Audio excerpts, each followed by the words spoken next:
Seja bem-vindo ao Direito 4.0. Eu sou Gustavo Miranda e neste podcast converso com as pessoas que estão transformando o direito por meio da inovação, criatividade e tecnologia.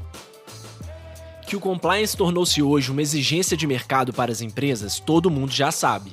Mas você sabia que existem diversos escritórios de todos os portes e áreas que já estão aplicando compliance internamente?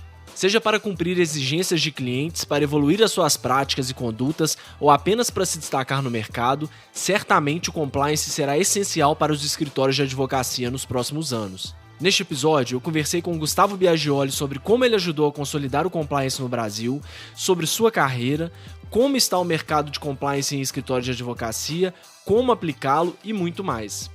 Ele é Chief Compliance Officer e diretor jurídico do Trench Rossi Watanabe, professor de pós-graduação de Gestão Jurídica e Compliance em universidades como Mackenzie, INSPER, PUC Campinas, Escola Paulista de Direito, além de institutos como New Law, ARC e Linkley. É também cofundador do Jurídico Sem Gravata, movimento que agrega profissionais interessados no novo direito e na inovação jurídica. Vamos nessa? Gustavo, seja bem-vindo ao Direito 4.0. Fala pra gente, assim, pra quem chegou agora, caiu de paraquedas, não escutou nenhum dos outros episódios, rapidamente, o que é compliance e por que você escolheu atuar nessa área? O que te chamou a atenção? Como que começou essa sua atuação com compliance?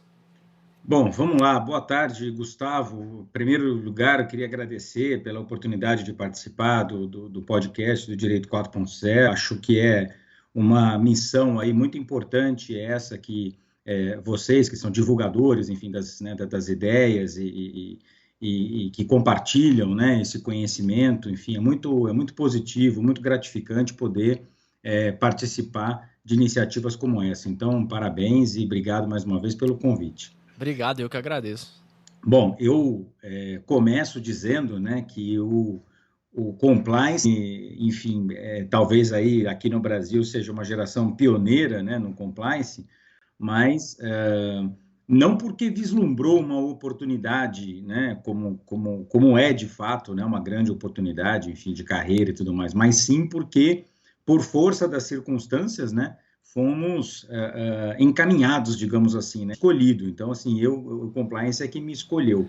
Olha, eu vou te interromper já porque, assim, várias pessoas, e as pessoas que são referências em determinada área, esse discurso, assim, de, olha, não fui eu que escolhi, foi a área que me escolheu, tem virado, assim, é muito comum. E são pessoas que se destacam muito, são pessoas que são referência na área. Então, eu tô achando que começando a ver um padrão aí de que na hora que as pessoas elas, né, elas têm isso meio que como um chamado, assim, né, entre aspas, uma coisa que tá correr atrás e aí vira uma referência na área. Então, só para quem já acompanha o podcast aí há algum tempo, já deve ter percebido isso também. Então, com certeza, vem coisa boa por aí.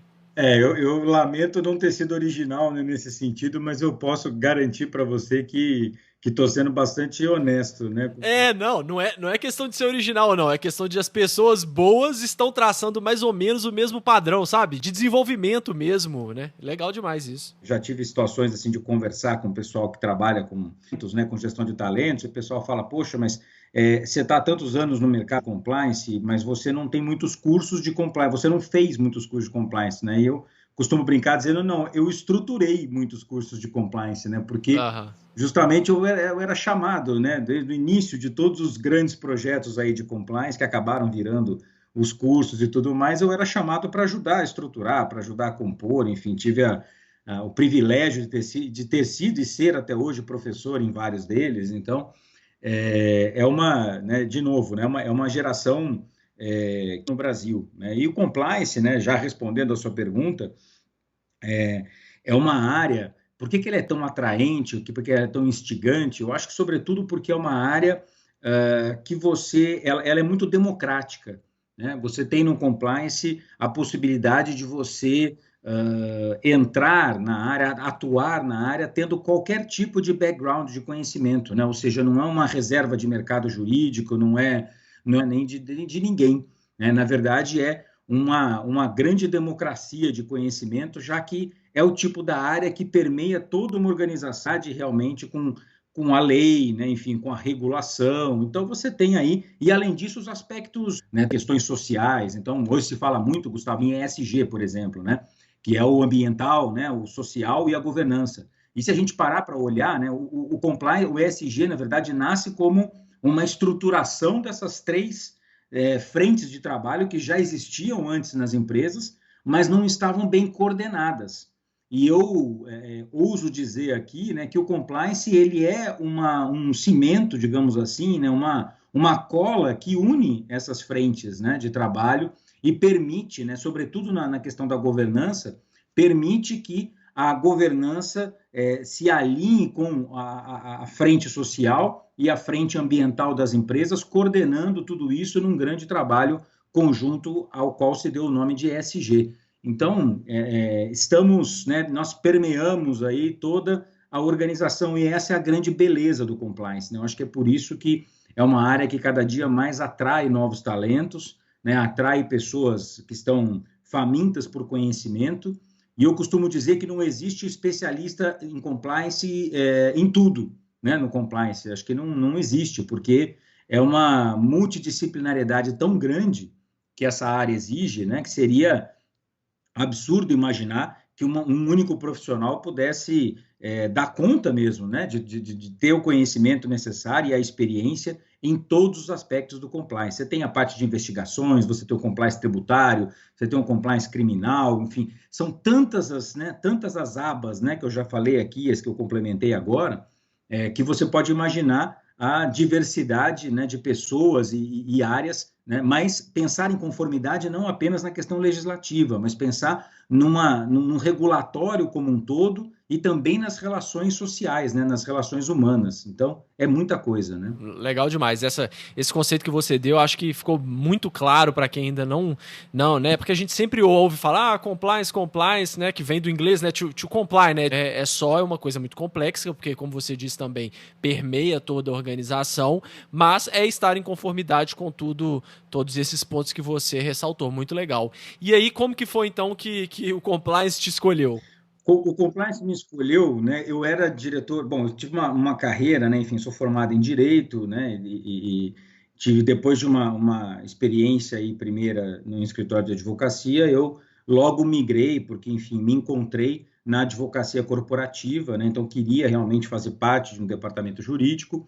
Então tive a minha primeira experiência dentro de um departamento jurídico já depois de poucos anos aí de formado e fiz carreira, né, dentro do departamento, virei gerente, depois virei diretor jurídico e num belo dia, né, estou falando já no início dos anos 2000, a gente lidava muito a gente começou a lidar, né, nós, quando eu digo a gente, eu digo, né, as pessoas da minha geração começaram a trabalhar com compliance, principalmente por questões normativas estrangeiras, né? Então, no início lá dos anos 2000, se falava, por exemplo, no FCPA, né, que é a legislação americana anticorrupção extraterritorial, né? Então, quando você envolve, né, atos de corrupção aí envolvendo agentes governamentais estrangeiros, né? Então, no Brasil, por exemplo, começou a se falar em FCPA, dada a preocupação que as empresas, sobretudo as multinacionais norte-americanas, tinham em relação a fazer negócios, vamos dizer assim, dentro de um ambiente controlado, né, digamos, em território brasileiro. E aí você pode lembrar, né, que essa mais ou menos é a mesma época, né, do início daqueles escândalos de corrupção que começaram a ganhar as manchetes, tanto no exterior, né, com as questões aí de WorldCom, de Enron, enfim, uma série de empresas, né, que estouraram aí por questões de contabilidade e tudo mais, quanto no Brasil, envolvendo aí, enfim, o governo, partidos políticos, enfim, uma série de questões que começaram a ser levantadas, julgamentos no STF. Então, havia um contexto histórico, digamos, que justificava realmente as empresas começarem a dar bastante atenção para essas questões de conformidade, mas era sobretudo a conformidade com a legislação internacional. Quando as grandes questões de corrupção do Brasil começaram a ficar bastante visíveis na mídia, né, e serem exploradas aí no bom sentido, né, exploradas no sentido de serem divulgadas e serem estudadas, o foco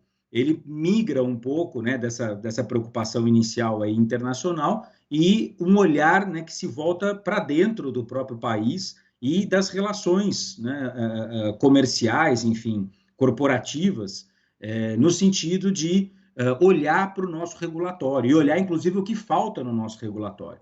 Né? E daí começam algumas iniciativas até legislativas que vão culminar lá em 2013, né, com a Lei Anticorrupção Brasileira, que veio, inclusive, não por conta do cenário político exatamente, mas veio, sobretudo, porque o Brasil precisava cumprir um compromisso internacional de requisito para poder se candidatar a uma vaga permanente na OCDE e migrar, né, permanentemente aí à OCDE. E, por conta disso, uma das questões era, precisamos ter era obrigatório, né, e era, assim, o último prazo ali que o Brasil tinha para apresentar uma legislação anticorrupção. Então, isso veio, Gustavo, formando, digamos assim, um contexto histórico. E aí lá, mais ou menos, estou falando aí mais ou menos em 2008, por aí, eu assumo pela primeira vez uma posição de diretor jurídico e de compliance.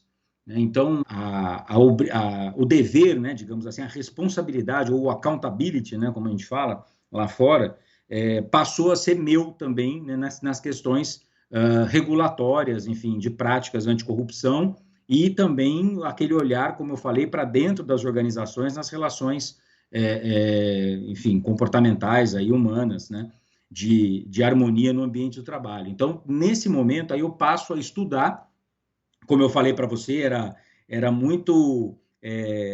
os recursos eram rarefeitos, né, enfim, os recursos aí eram poucos, né, em termos de produção acadêmica, em termos de experiência das pessoas e tudo mais, mas eu tive também o prazer, enfim, o privilégio de ter acompanhado algumas grandes empresas aqui no Brasil, né, são subsidiárias aí de grandes, de multinacionais estrangeiras, que naquela época também, lá no início dos anos 2000, na primeira década aí dos anos 2000, estavam passando justamente por profundos ajustes de questões ligadas à compliance. E aí eu faço questão de citar o exemplo do meu querido amigo Wagner Giovannini, que era, na época, o Chief Compliance Officer da Siemens no Brasil. Então, a Siemens passava por uma reestruturação global, em função de uma série de problemas aí de compliance que eles tiveram, e o Wagner, que era originalmente a formação dele é engenheiro de qualidade, então você veja como realmente, né, é uma área encantadora pela diversidade, né, que ela traz. E o Wagner é chamado na Siemens justamente para implementar o Programa Global de Compliance no Brasil. E nessa época eu participava da Câmara Brasil-Alemanha de Comércio, a AHK, em São Paulo, e através de um grupo de ética que a gente montou ali, que eu integrava na Câmara, eu tive a oportunidade de conhecer esse programa e acompanhar as lições, né, do meu querido, como eu falei, meu querido amigo e mestre, Wagner Giovannini. Então, foi quando eu aprofundei, digamos, os meus estudos e quando eu percebi, Gustavo, que o compliance não era apenas um caminho sem volta, mas era um caminho absolutamente motivador. Então, a ideia de ser um diretor jurídico me satisfazia do ponto de vista profissional. Eu era muito satisfeito com a minha trajetória, com a minha carreira, enfim, com os desafios que eu havia enfrentado até então. E eu nunca imaginei que a minha perspectiva fosse mudar tanto, né, em função de ter descoberto uma nova área que me deu realmente um propósito. E a partir dali, eu nunca mais deixei de ser, né, junto com a diretoria jurídica, eu nunca mais deixei de somar também a diretoria de compliance.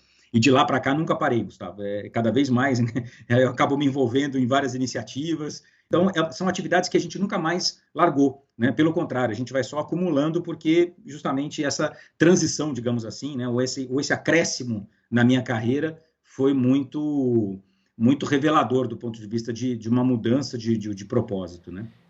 Gustavo, então, assim, uma dúvida que me surge sempre quando eu ouço algumas histórias tão interessantes assim como a sua, né, que você começou a contar agora, como que você se sentiu na época em que você estava atuando numa área que era muito pouco explorada, tinha pouquíssimo material para você tentar ali, né, se inteirar sobre o assunto, estudar mais, aprofundar mais. Era uma coisa que você precisava realmente de mais prática e de mais contatos, talvez com pessoas que estivessem passando pela mesma situação que você. como que você lidava com isso, né? Porque depois que a gente tem, olhando agora, né, olhando para trás, compliance, beleza, todo mundo sabe o que é compliance, apesar de ainda ser uma área subexplorada, vamos dizer assim, mas todo mundo já tem uma noção porque já tem aquele conceito mais ou menos, você consegue identificar. Mas e na época em que tá tudo meio solto, assim, sabe? Meio disperso e que tem uma pessoa pioneira igual a você tentando meio que abraçar tudo, como que você se sentia na época? O que você fez para não desistir, não pirar em cima dessa informação toda? Porque eu imagino que alguns colegas até devem ter, sei lá, falado com você, pô, mas que isso, cara? Essa área aí, você tem que ir para uma área mais tradicional, mais consolidada. Como que você lidou com tudo isso?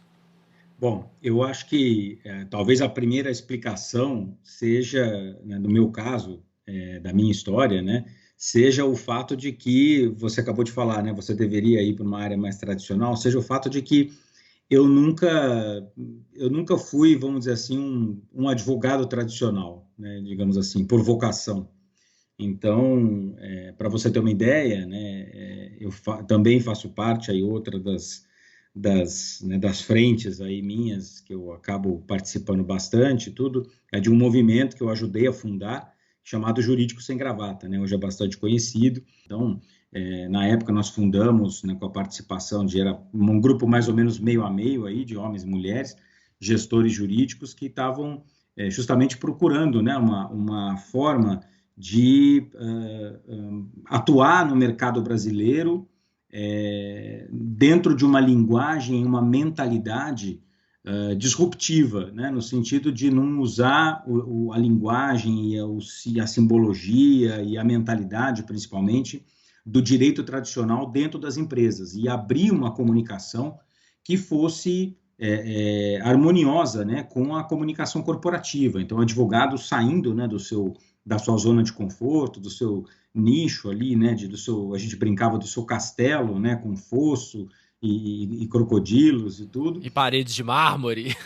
Exatamente, né, com uma linguagem própria que ninguém entende, até muitas vezes até com, né, a forma de se comportar e de se vestir, enfim, né, no sentido de se diferenciar, né, dos colegas da empresa e fazer a jornada oposta, né, ir ao encontro, vamos dizer assim, da empresa, né, como um todo, da estratégia da empresa, das pessoas né, que desenham e colocam essa estratégia em prática, e fazer com que o jurídico realmente entregue um valor para o negócio, né, um valor diferenciado, não apenas simplesmente uma posição, né, jurídica a respeito, né, uma posição técnica a respeito de um determinado assunto, e muitas vezes isso era feito sem nem mesmo o advogado se envolver, né, como deveria, se comprometer, né, estava naquela zona de conforto de dizer, olha, eu acho isso, mas, né, depende, salvo engano, né, aquela coisa toda. E o Jurídico Sem Gravata é um movimento que integra realmente o profissional do direito, e hoje em dia também o de compliance, né, já que a gente tem muita gente aí vindo de outras áreas que atua em compliance, nessa mentalidade corporativa, né? Então, assim, isso já fazia parte de mim, sempre fez parte de mim. Então, quando eu ingressei no compliance, né, que foi ainda antes até de ter fundado o Jurídico Sem Gravata, eu me vi, como você descreveu, numa situação, né, enfim, de não contar aí com muitos recursos, né, para atuar aqui no Brasil, na área, mas eu também tive, como eu falei, a satisfação e o privilégio de conhecer outras pessoas que também estavam, né, iniciando essa vivência e abraçando também a causa, e eu acho que nada se faz sozinho, né? Então, assim, eu realmente, né, agradeço a essas pessoas que estavam comigo naquela época, porque eu acho que todo mundo se ajudou. Acho que o ponto principal, né, eu acho que realmente, né, nunca... São duas coisas, né? Eu acho que primeiro a mentalidade de você tá aberto ao desafio, né? Como eu falei, aí eu faço a conexão com a questão do não convencional, né? De não ter uma mentalidade fechada, de ter uma mentalidade, como a gente fala, sem gravata, né? No sentido de aberta, né? Realmente a interação, enfim, né? Com a empresa, a compreensão de toda a cadeia, né? E não ficar realmente só no seu nicho, só no seu quadrado. A gente fala que o Jurídico Sem Gravata né, não tem nada contra aquele artefato, né, do vestuário do advogado, que é a gravata. A gente tem contra a gravata mental, como a gente diz, né? O que ela representa, né?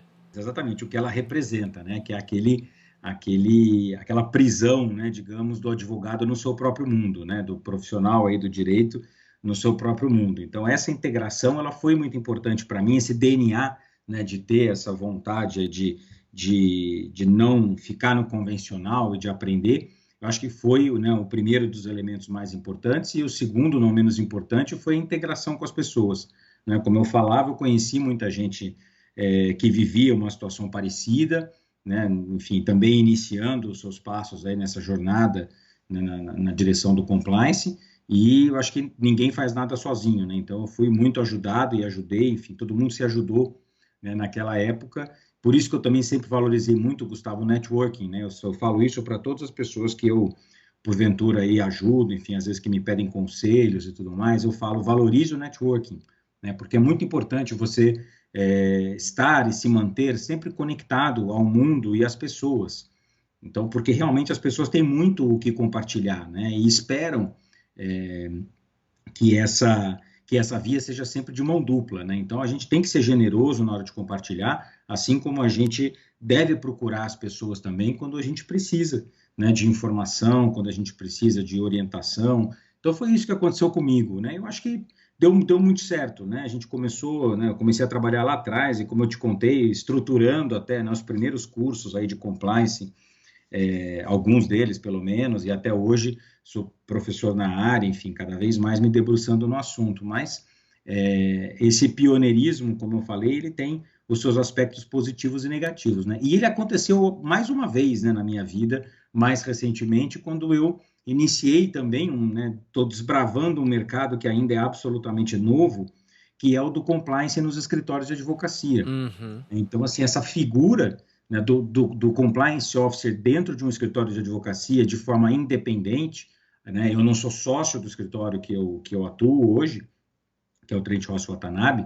Eu sou um diretor administrativo independente, com autonomia para fazer o meu trabalho, né? Os sócios são os meus clientes internos, enfim, né? Da mesma forma que a alta administração das empresas onde eu fui compliance officer também eram, né? E é um trabalho que até pouco tempo atrás, né, pouca gente conhecia ou até mesmo achava que seria viável nos escritórios, né? Eu costumo brincar que o compliance, a última fronteira do compliance é o escritório de advocacia, né? Porque é um ambiente normalmente de alto grau assim de conhecimento técnico, em que boa parte das pessoas acaba por acreditar que não existe a necessidade de você ter uma pessoa que esteja focada, né, na questão da conformidade e olhando para o ambiente de trabalho, né, do escritório, para garantir essa conformidade, como eu falei, não apenas normativa, mas uma conformidade de relacionamento, né? Uma conformidade de comportamento, de postura.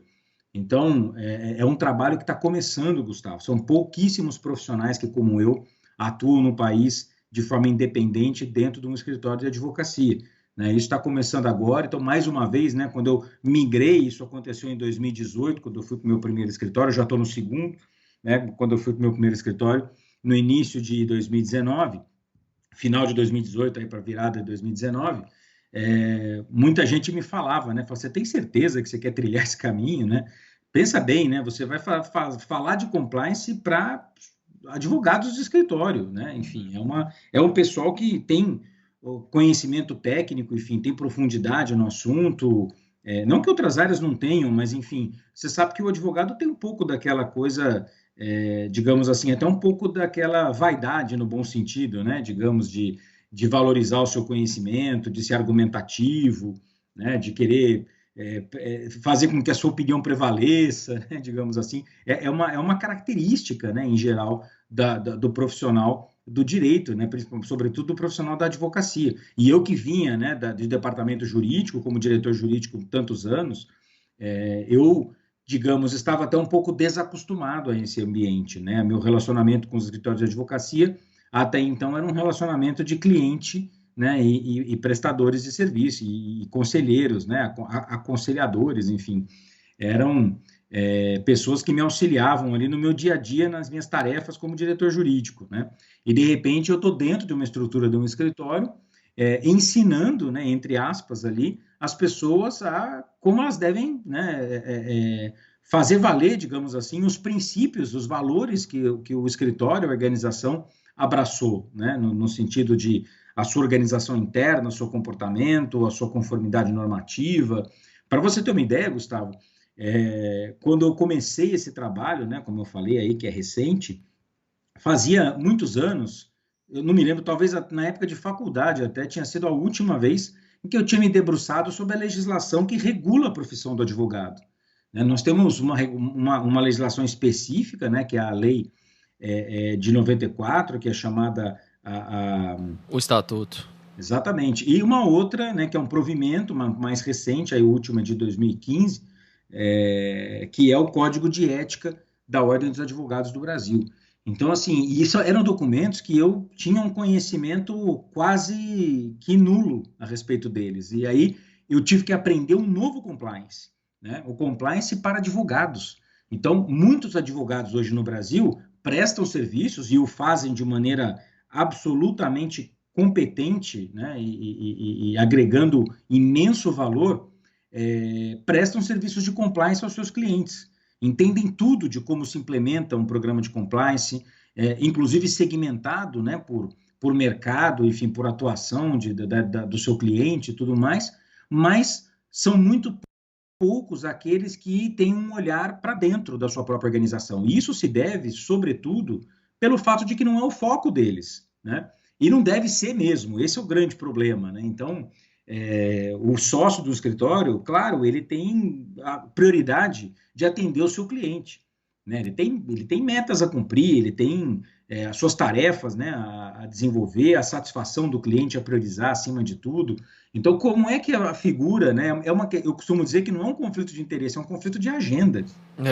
Então, assim, ele não consegue priorizar o cuidado que a organização do escritório merece em relação a questões de compliance e também de governança, né? Que uma coisa caminha, como eu falei lá no começo, abraçada com a outra, né? Então, os escritórios acabam se debruçando, Gustavo, muito pouco sobre as questões da sua própria governança, o que acaba deixando o escritório exposto muitas vezes em situação de crise, né? Na saída, por exemplo, de um sócio que não está saindo, vamos dizer assim, em boas condições de relacionamento, né? Uma série de questões ali referentes à remuneração e mudanças de remuneração e tudo mais. Por quê? Porque a governança não está bem delimitada, né? A governança não está bem construída. E as questões de compliance, né? O ambiente do escritório de advocacia é um ambiente que sofre muito com isso no dia a dia, né? É preciso que se diga, né? Um ambiente de trabalho de alta pressão, né? De alto rendimento, mas de alta exigência, né, de rendimento das pessoas. E isso leva a um potencial agravamento, digamos assim, dessas relações, né, um potencial de crise nessas relações aí diárias, né, entre as pessoas que atuam no escritório, que é muito importante que haja realmente, isso não é só uma atividade de recursos humanos, né, isso é uma atividade também de conscientização no sentido de você ter um compliance, né, um compliance social dentro do escritório. E, por exemplo, né, quantos escritórios hoje têm o seu canal de denúncia, que é um instrumento tão fundamental dentro de um programa de compliance, de acordo com as normas da própria CGU, inclusive, né, e da própria legislação, o decreto 8420, que regulamenta a nossa lei anticorrupção, coloca lá, né, entre os seus requisitos ali para um programa de compliance ser válido, ele precisa ter canais de denúncia, né? Pelo menos um canal ou vários canais de denúncia. Quantos escritórios investem nisso? E muitas vezes o canal de denúncia vai para quem? Vai para o sócio. E aí, será que as pessoas do escritório elas estão à vontade para entrar em contato direto e se abrir, contar o seu problema de cara, inicialmente, para alguém que tem uma posição, né, de chefe, de empregador delas? Então, tudo isso é muito sensível, né? E pouco a pouco, a advocacia vai percebendo a importância e principalmente o benefício de investir no compliance dentro das suas organizações, né? Outro fator ali importantíssimo dentro desse processo é o fato de que cada vez mais os próprios clientes, Gustavo, eles exigem que os escritórios demonstrem, né, quando querem se qualificar como prestadores, né, de serviços para aqueles clientes, eles exigem que o escritório comprove, né, que ele possui uma estrutura de conformidade, né, uma estrutura de compliance com elementos do programa e tudo mais. Isso até então era impensável, né? Uhum. Você imagina só que há pouco tempo atrás, eu ainda sou da época em que os escritórios de advocacia eram, inclusive, resistentes à própria qualificação, digamos assim, pelos processos normais de aquisição das empresas, né? Então, assim, o escritório não queria passar pela área de compras, por exemplo, né? Falava assim, não, tenho um relacionamento com o diretor jurídico, né? Eu não preciso passar, não preciso responder, preencher toda aquela burocracia, aquela papelada, mandar documentação como um fornecedor qualquer. Isso existia até pouco tempo atrás, né? Então, essa mentalidade ela vai se mudando, as empresas vão percebendo que os escritórios de advocacia eles são fornecedores de alto risco, né? Alto risco por quê? Porque é um fornecedor que fala por você, tem procuração para atuar em seu nome e tem contato direto com órgãos públicos, né? Com representantes da administração pública, estão diretamente ligados e atuando nas questões estratégicas da empresa. Então, imagina só, né? Só isso já faz com que o escritório deva realmente ser classificado como um fornecedor para o qual as empresas precisam olhar com muito cuidado, né? E para que eles realmente sejam merecedores da confiança, enfim, e desempenhem o melhor, né, dentro do melhor nível possível, o seu trabalho, a sua responsabilidade. Mas isso faz com que esses escritórios passem a ser objeto, né, passem a integrar aquele grupo de fornecedores que, sim, precisa dar um monte de explicação, precisa preencher um monte de formulário, precisa passar por bids, né, como a gente fala, por, como se diz, licitações, né, privadas, internas da empresa, e precisa comprovar realmente, acima de tudo, a sua integridade corporativa, né? Então, precisa comprovar que realmente atende aos padrões de integridade que são esperados pela empresa. Senão, de nada adianta, Gustavo, as grandes empresas, né, do Brasil que contratam muitos escritórios de advocacia investirem milhões de reais todos os anos nos seus programas e não exigirem o mesmo nível, digamos assim, né, um nível aceitável, razoável de integridade e conformidade dos seus principais fornecedores, né? Não faria o menor sentido. Então, essa mudança foi um grande gatilho, digamos assim, para também que os escritórios passassem a entender a importância do investimento no compliance interno, né? Ter uma pessoa dedicada, né? O escritório é pequeno, né? Não tenho gente para fazer isso. Começa com uma pessoa, não precisa ser um diretor. Eu estou dentro de um dos maiores escritórios do Brasil hoje, né? Então, claro, eu tenho uma posição de direção dentro desse escritório, enfim, até pela complexidade da estrutura e tudo mais, mas num escritório de médio porte, até num de pequeno porte, existem pessoas da administração do escritório. É raríssimo o escritório hoje em dia, né, se ele tem já um conjunto mínimo, digamos assim, de sócios, que não tem uma pessoa administrativa, não é? Para fazer o gerenciamento, porque os sócios não têm mais tempo para fazer. Quando a organização deles, a sociedade de advogados, começa a ficar um pouco mais complexa, digamos assim, existe a necessidade de você ter pessoas ali na área administrativa para apoiar. Era isso que eu ia te perguntar, porque assim, como que hoje a gente tem, é claro, você disse aí, né, poxa, o advogado ele já tem muita coisa para lidar e ainda agora a gente está atribuindo mais uma área para ele lidar, né, que é o do compliance. A gente já tem que pensar agora em marketing, já tem que pensar no financeiro, já tem que, né, gestão de pessoas, gestão de projetos, dados, LGPD, enfim, etc. Para quem ainda tem aquela visão de que o escritório de advocacia não é uma empresa, realmente fica muito difícil, né? Como que a pessoa consegue equilibrar todas essas áreas que a gente precisa exercer no dia a dia, mas às vezes não tem uma pessoa exclusiva para capacitar. Então é o que você começou a dizer aí. Bom, tudo bem, você não precisa ter uma pessoa exclusiva, dependendo do porte do escritório, para tratar de compliance, né? Você pode, talvez, olhando aí as características de cada pessoa que compõe a sociedade, né, dos colaboradores, ver quem tem uma tendência para cada lado. Bom, fulano é bom com marketing, então vamos colocar mais uma atribuição, né? Porque se o porte do escritório não comporta uma pessoa exclusiva, a gente tem que ir meio que né, sendo criativo para conseguir suprir isso. como que a gente consegue fazer isso? O caminho é esse mesmo? Pegando as pessoas e olhando mais ou menos as competências e tentar direcionar um pouco dessas necessidades modernas que a gente tem dos escritórios de advocacia para cada uma delas, ou você vislumbra alguma solução? Porque, assim, por tudo que você disse até agora, é evidente que a gente precisa, né, de compliance, é evidente que a gente precisa de tratar de várias outras áreas. Mas, às vezes, na prática, isso pode ficar um pouco em segundo plano. Como que a gente consegue efetivamente trazer isso para todo tipo de escritório, para escritório de todo porte?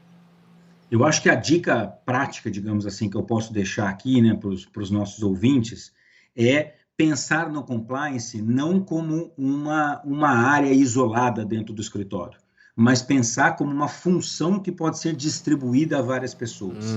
Né? E com isso você criar um comitê de pessoas que seja responsável por isso. Então, acho que você tocou num ponto importante, né? O escritório hoje, apesar, né, do nosso estatuto insistir que a advocacia não é uma atividade mercantil, e aí, enfim, é uma outra discussão que eu não vou entrar aqui, mas, enfim, ela não é qualificada hoje como atividade mercantil, né? A sociedade de advogados é uma sociedade de natureza civil, mas a gente sabe que existe a necessidade cada vez maior, uma necessidade de mercado, do escritório realmente se organizar como uma empresa, né? Se organizar dentro de funções diferenciadas, como você falou, é a pessoa que está cuidando do marketing, é a pessoa que está cuidando da gestão de talentos, é a pessoa que está cuidando do financeiro.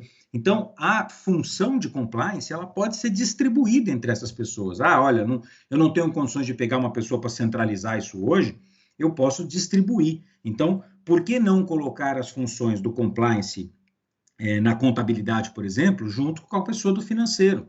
Você sabe, por exemplo, que uma das maiores questões de compliance na advocacia que existem hoje é a questão da publicidade. Né? É um dos grandes temas aí hoje que são diretamente ligados aí à questão da profissão do advogado, são as enormes restrições que existem para que o advogado possa fazer propaganda do seu negócio. E essa é uma questão de compliance. Né? Independentemente de concordarmos ou não com o que está, né, com o que está na norma, né? Tem um provimento específico que está sendo alterado, inclusive agora, mas que ainda continua em vigor. Esse provimento ele é extremamente restritivo, e o novo provimento que está aí, que tem um texto base aí já aprovado, não vai mudar muito em relação a isso. Muda um pouco, atualiza um pouco esses conceitos, mas essencialmente ele permanece ainda com enormes restrições. E eu ainda vejo um outro complicador, porque além de ser muito restritivo, ele é muito genérico, então a gente não tem, em vários pontos, certeza do que se pode e o que não se pode fazer. Exatamente. Então, como é que isso tem que ser tratado dentro do escritório? É uma parte de compliance importantíssima. Então, a pessoa que é ligada ao desenvolvimento de negócios, que é ligada ao marketing do escritório, ela deve se qualificar para assumir essa função de compliance no que diz respeito a esses aspectos de publicidade. Então, assim, o RH, ele vai fazer toda a parte de gestão de talentos. Então, todo o compliance, né, que diz respeito aí ao ambiente de trabalho, a pessoa do RH pode e deve se qualificar para assumir essas funções de compliance. Então, na minha opinião, Gustavo, não tem desculpa, né? Eu gosto até de brincar, eu citei a Alliance for Integrity, né, como uma das iniciativas aí que eu participo, a Alliance, que tem bastante material divulgado aí gratuitamente no site dela, chama allianceforintegrity.org, dá para olhar lá, tem bastante cartilha e coisa para implementação do programa de compliance. Ela tem uma cartilha especial que eu gosto muito, que chama No Excuses, né, que ela vai desconstruindo qualquer desculpa que uma organização pode ter para não ter compliance. Né? E uma das coisas que ela fala é isso, né? Se uma das desculpas é não tenho gente, né? Não tem gente não é desculpa, porque você distribui a função, você não precisa de um especialista, não existe o especialista, o cara que fez faculdade de compliance, essa é a questão.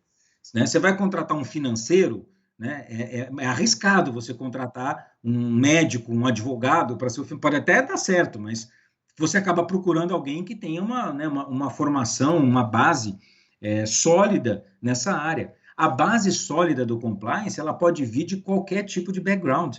Então, assim, isso, né, por si só já é uma grande vantagem para que nenhuma organização, incluindo escritórios de advocacia, se eximam, né, da obrigação e do dever de ter a função de compliance espalhada, nem que seja, por pessoas, né, que compõem aí a sua estrutura administrativa. O que não pode, na verdade, é você limitar, né, o compliance a simplesmente os sócios do escritório resolverem tudo que precisa ser feito. Alguém de fora, é importante ter este olhar independente. Está lá no decreto também que o compliance officer ele tem independência e autonomia em relação à alta administração. Então, assim, ele pode reportar para a alta administração, afinal de contas, ele tem que reportar para alguém, mas ele precisa atuar com uma certa independência e autonomia. E isso é muito saudável para os escritórios. Os escritórios que começam a fazer essa implementação, Gustavo, eles vão percebendo que esse tipo de apoio, né, que é um apoio de um olhar de fora, com independência, ele é extremamente saudável para a gestão, porque ele tira, né, os vieses, ele elimina os conflitos de interesse, enfim, e ele dá realmente um olhar, né, diferenciado para as questões, né, para os desafios que todo escritório de advocacia enfrenta. Então, não tem desculpa, né, na minha opinião, e na opinião de muitos, né, profissionais aí, enfim, na opinião do mercado, inclusive, em geral, no sentido de não ter espaço, ou não ter pessoas, ou não ter orçamento, por exemplo, né? Acho uma loucura quando alguém fala que não tem orçamento para implementar compliance. Compliance não precisa de dinheiro, né? Eu trabalhei sempre com orçamentos, assim, extremamente limitados, não importa o tamanho da organização que eu fazia parte. Por quê? Porque o que a gente precisa em compliance depende, sobretudo, da boa vontade de todos, do empenho das pessoas, do compromisso, né? Afinal de contas, o principal pilar do compliance qual é? O compromisso da alta administração, não é isso? Com o compromisso da alta administração sozinho, você já faz muita coisa, sem precisar de grandes investimentos. Então, é muito relativo, né, e até falacioso dizer que o compliance precisa de investimento. Então, assim, não, a gente não tem condição, porque a gente é um escritório pequeno, né, ou a gente está passando por um ano difícil. Então, compliance definitivamente não precisa de investimentos. Tem até uma publicação famosa de uma entidade norte-americana, né, que é uma sociedade de ética e compliance, que é bastante famosa aí. Ela publica até hoje, né, uma cartilha que falava que compliance por menos de $1 ao dia, né? Então, era uma forma de dizer, olha, você não gasta nada para fazer compliance, né? Você pode fazer um monte de coisa no seu escritório, garantir, né, os benefícios que o compliance traz, sem fazer grandes investimentos. E são muitos os benefícios, tá? Falando assim, muito rapidamente aqui, né, para os nossos ouvintes, para começar, você tem a questão da conformidade, como eu falei, com o Código de Ética da OAB e o Estatuto da Advocacia, né? Então, toda a questão de conflito de interesse, por exemplo, né, sigilo profissional. Gustavo, são 2 assuntos que são importantíssimos no dia a dia do escritório, e tem muito escritório que não dá a devida atenção para isso. Né? Por exemplo, a questão do conflito de interesse. O advogado não pode exercer sua profissão em conflito com o interesse de um outro cliente. Como é que ele faz para ter certeza de que a causa que ele está pegando, o cliente que ele está pegando, de alguma forma não tem um interesse conflitado com outro? Né? Ele precisa se debruçar, precisa ter alguém que o ajude nesse sentido. Uma das atividades que a gente mais faz no dia a dia aqui, né, na minha atividade aqui de compliance officer de escritório de advocacia, é fazer análise de conflito de interesse. Né? Uma das coisas que são dúvidas que aparecem todos os dias. Posso advogar para tal grupo? Posso advogar? Você tem problema até de conflito de tese. Né? Como é que você vai fazer? Advoga falando uma coisa, falando A para um grupo, falando B para o outro. Né? Então, está lá no nosso código de ética. Né? A gente não pode atuar dessa forma. Sigilo profissional, né? Que é que os americanos lá chamam de Client Attorney Privilege, né? Que é tão importante, né, o privilégio da confidencialidade das informações entre cliente e advogado. Será que todo mundo sabe qual é a abrangência disso? Em que hipóteses você pode quebrar isso? Em que hipóteses você tem a obrigação de manter? Então, são questões que estão diretamente ligadas à conformidade com o nosso Código de Ética e nosso Estatuto, tá? O segundo benefício que eu vejo é melhorar controles internos do escritório. É o que eu falava a respeito de governança.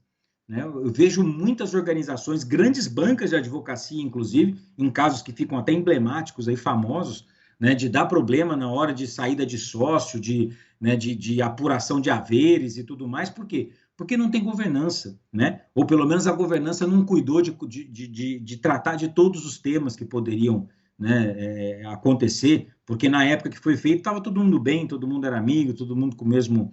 Né, com o mesmo propósito, com a mesma pegada, e isso muda ao longo do tempo. E é preciso ter um profissional de governança olhando para isso e se antecipando aos desafios que o escritório pode enfrentar. Isso é a causa número 1 de problemas, até em startups mesmo. A gente fala muito de startups aqui no podcast. É isso, né? Quando começa, tá tudo muito bem, todo mundo feliz. Aí surge o primeiro problema, a coisa desanda um pouco. Quando você vai ver, você não tem um acordo de sócio, você não tem nada formalizado. O que vai acontecer? Porque uma frase muito legal que eu escutei uma vez e gravei para sempre, assim, toda sociedade acaba. Então você só tem que prever o que vai acontecer quando ela acabar. Casamento acaba, não necessariamente precisa ser por divórcio, né? Pode ser por falecimento, mas vai acabar. Então, essas questões, se a gente pensar antes, né, tendo isso já em mente, isso evita uma quantidade enorme de problemas.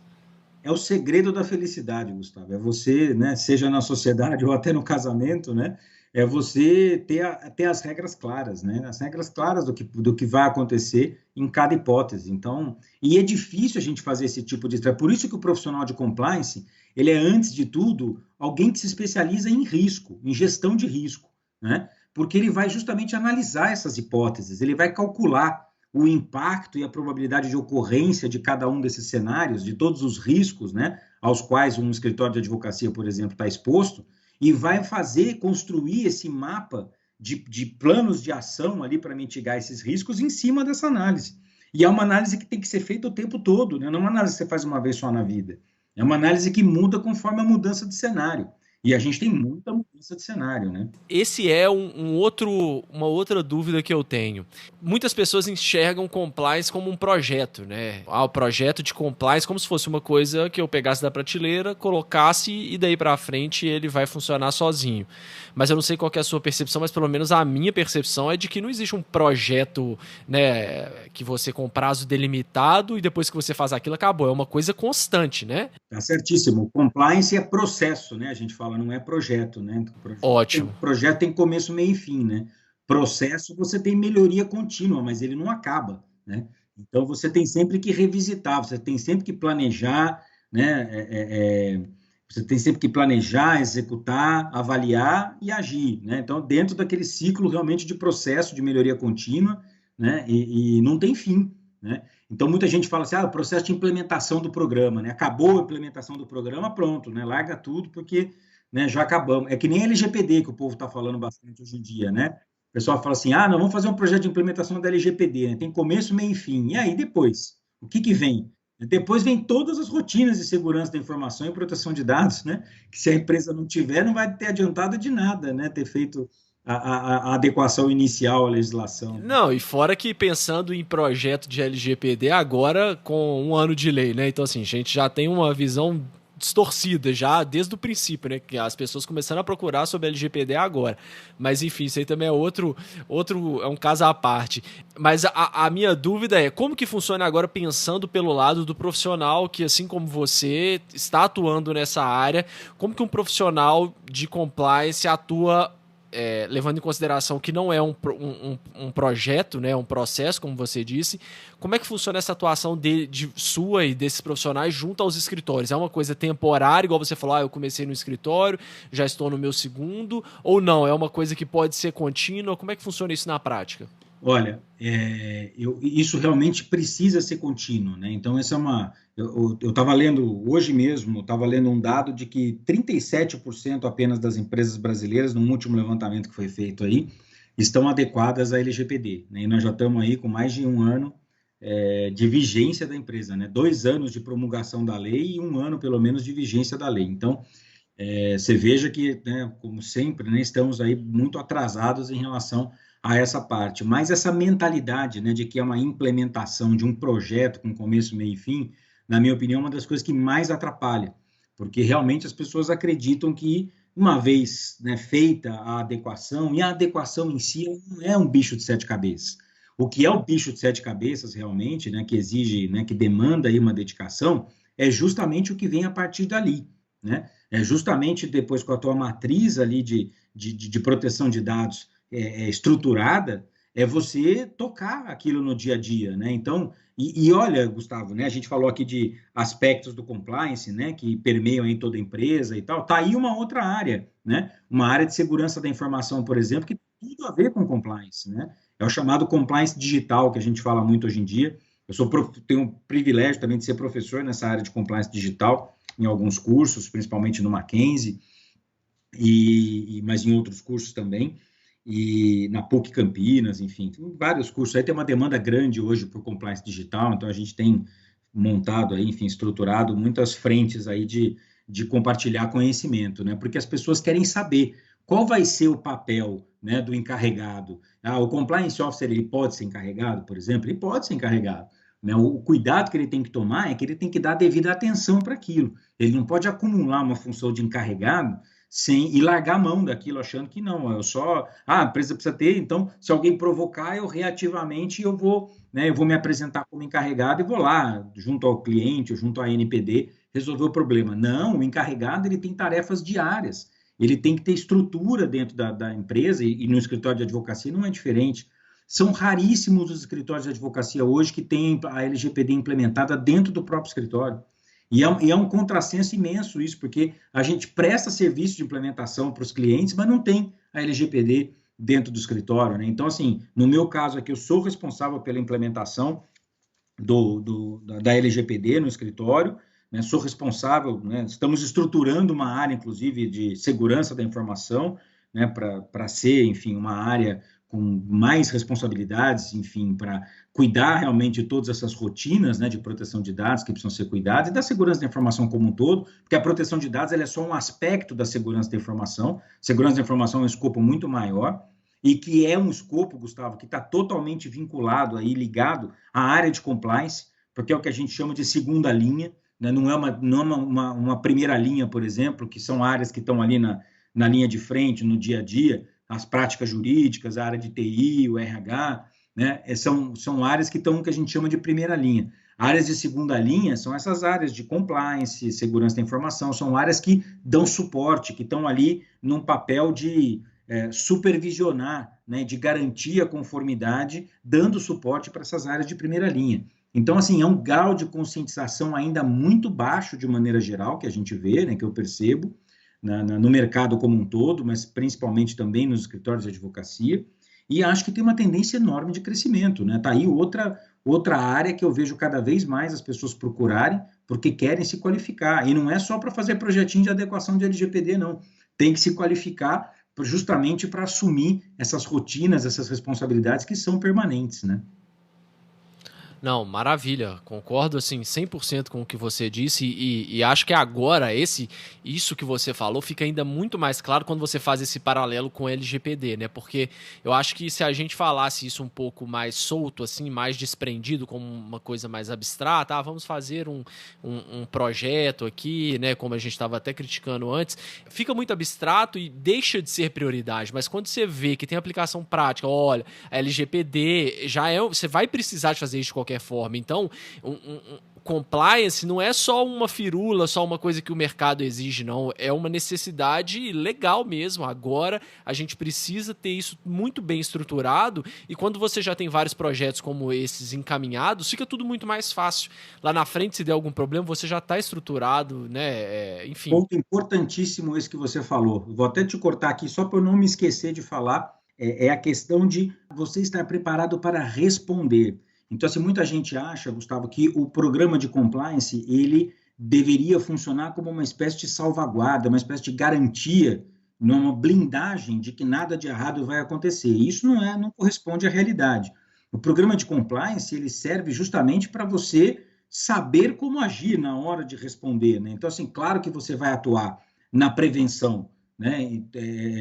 Tanto quanto você puder atuar, né? Definitivamente é a melhor área, vamos dizer assim, o melhor momento do compliance para você atuar é o momento da prevenção, mas você precisa, ao mesmo tempo, de ter funcionando bem um monitoramento, né, uma detecção de problemas, porque eles irão acontecer, não importa qual é o nível do seu programa de compliance, né, a falibilidade ela é uma certeza, né, e aí você precisa ter uma terceira esfera, que é a da resposta.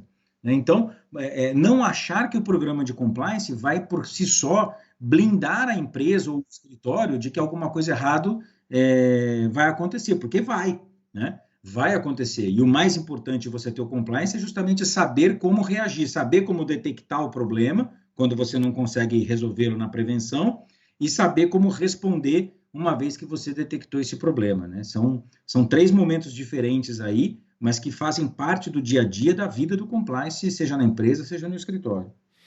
Gustavo, então para a gente já ir caminhando aqui para o final do episódio, eu vou te fazer umas perguntas rápidas. As respostas não necessariamente têm que ser rápidas. Qual que foi a dica mais valiosa que você já recebeu? Eu acho que nunca pare de estudar. O que significa sucesso para você?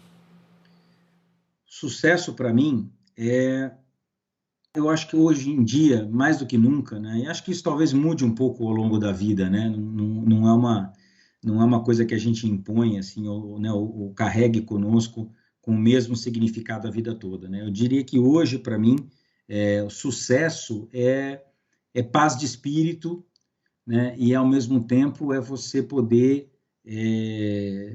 devolver, né, aquilo que você recebeu. Então, é um momento da minha vida hoje que é muito gratificante, assim, o momento mais recompensador para mim é quando eu sinto que eu estou devolvendo alguma coisa, né, seja numa aula, seja no trabalho, né, seja com a minha família, minhas filhas, enfim, isso para mim é o verdadeiro sucesso hoje em dia, né, nesse meu momento de vida. Muito bom.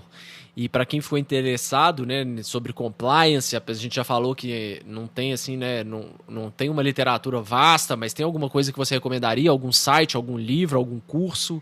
Olha, eu gosto sempre de dizer o seguinte, né, que a maior vantagem que existe na sociedade da informação, né, que tanto se fala aí que a gente vive e tudo mais, é no acesso que a gente tem a muito conhecimento de forma gratuita. Então, eu falo isso, né? Eu sei que eu participo de vários cursos que são pagos e tudo mais, mas eu falo isso com muita tranquilidade, assim, que eu sempre recomendo às pessoas. Existem excelentes materiais que são gratuitamente aí acessíveis para as pessoas que querem ampliar os seus conhecimentos, né? E eu fico, assim, feliz sempre de ajudar, as pessoas me procuram, me chamam no LinkedIn, enfim, troca o WhatsApp, e por aí eu estou sempre recomendando coisa interessante que eu vejo que é bacana. E tem muitos cursos, claro, né? Eu acho que estudar, como eu falei, né? A gente não deve parar nunca. Então, né, veja nas boas, quem tiver interessado, né? Olhe as boas universidades, os bons institutos aí que a gente tem no mercado.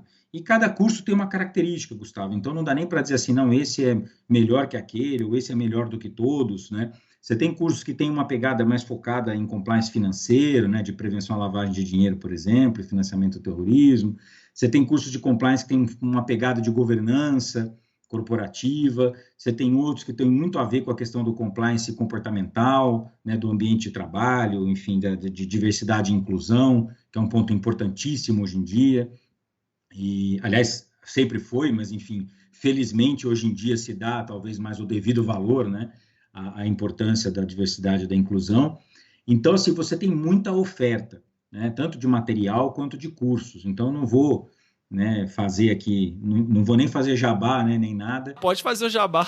Eu sou um professor que recebe hora-aula em vários cursos, enfim, eu tenho bastante tranquilidade, porque eu sempre faço esse disclaimer quando eu recomendo, né, que realmente eu não tenho, né, o meu interesse realmente é divulgar, né, divulgar todos eles, se possível, né, de compartilhar conhecimento, mas acho que tem boas instituições, muitas, né, boas instituições aí que as pessoas podem procurar e compartilhar, Gustavo, é o que eu falo, valorizar o networking, né? O compliance é uma área em que as pessoas se ajudam muito. Então, assim, eu participo de alguns grupos aqui no WhatsApp, por exemplo, de compliance, em que tem uma troca todos os dias ali de experiência, o que você faz em relação a isso, o que você faz em relação àquilo, né? Então, esses grupos são, para você ter uma ideia, né? Aqui não é de compliance exatamente, mas de gestão jurídica, que é também outra matéria aí que eu sou extremamente interessado aí, também tenho o privilégio de ser professor. A gente tem, durante muitos anos, a gente deu um curso no INSPER, né? O pessoal da turma do Jurídico Sem Gravata tem um curso no INSPER de gestão de departamentos jurídicos, em que a gente formou 15 turmas ao longo desses anos, aí, desde 2015, turmas de gestores jurídicos que hoje estão, enfim, nos mais diferentes segmentos de mercado e posições. É com muito orgulho que a gente vê o pessoal crescendo e cada vez mais, né, enfim, evoluindo na sua profissão e tudo, na sua carreira. E cada um dessas turmas, né, a gente tem um grupo de WhatsApp até hoje dos grupos, e é impressionante como eles não param, né? São grupos ativos, todos eles, as pessoas trocando informação, então tanto no compliance quanto mesmo na atividade do profissional jurídico, vamos dizer assim, de modo geral, essa troca é muito importante, né? Esse networking é extremamente valioso, vale mais às vezes do que você gastar horas e horas de pesquisa, né? Você pedir um conselho, uma orientação, né, trocar uma experiência com um colega que vai te dar ali um caminho, né, um atalho, digamos assim, que você talvez, né, gastasse aí horas e horas de pesquisa ou tivesse que fazer um curso inteiro para aprender aquilo que você pode, né, absorver da experiência de uma pessoa que tem a disposição de ajudar. Então, por isso que eu falo, o mais importante de tudo no compliance, talvez na vida, é a disposição de ajudar. Né? Se você tiver essa disposição, eu acho que você vai longe, né? As coisas voltam para você, a troca é ininterrupta e você só tem a ganhar, né? Todo mundo só tem a ganhar nesse processo. Maravilha, maravilha.